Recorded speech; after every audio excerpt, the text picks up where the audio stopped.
Well, today is that special day when we honor the most important women in our life, Mom. The story of one mother carrying a child with a disorder where most major portions of their brain are not functional or always developed, and this disorder is always fatal. MTN's Dennis Carlson goes on special assignment with Maria and learns about her tough decision made with her daughter, Kristen.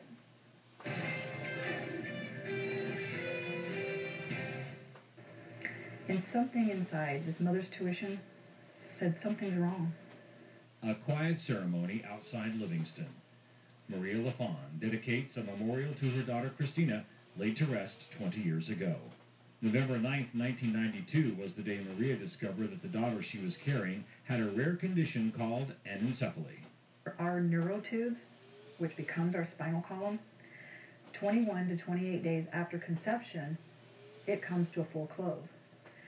If it doesn't close all the way up at the top, at the neck, then you have varying degrees of anencephaly. After a series of tests, Maria was faced with a decision no parent should ever have to make: induce labor immediately or carry to term. Her due date, Mother's Day, 1993. They said Christina will die shortly before, during, or after her birth. And this is Christina Marie, right in here. For Maria, her decision was based on her faith and her Montana heritage. But she had a heartbeat. What's important to you? What can you live with? What can you not live with? Personally, Montanans are pioneers. We're adapters.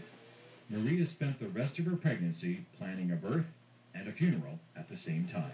And when you have breakfast, lunch, and dinner with death, you really get to know death. And then you learn not to be afraid of it.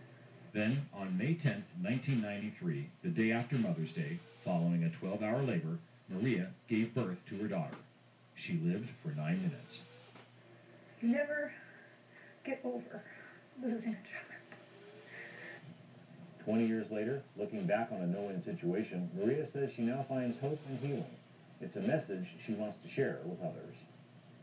When you're in the dark, or you feel like your life is in the dark, there's a candle. It's just you may have to light it.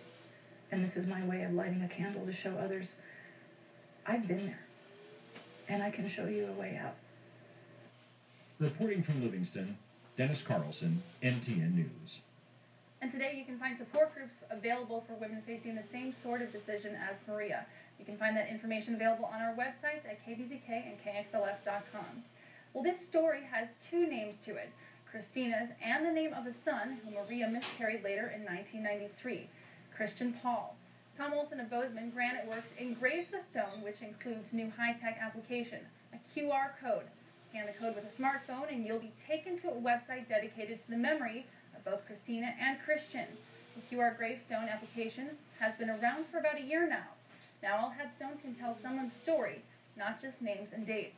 You can get the link to Christina's website by logging onto our site. And coming up in sports, thrills and spills with Big Sky Collegiate Rodeo action with Bobby Oler. But first, in the Montana Minute,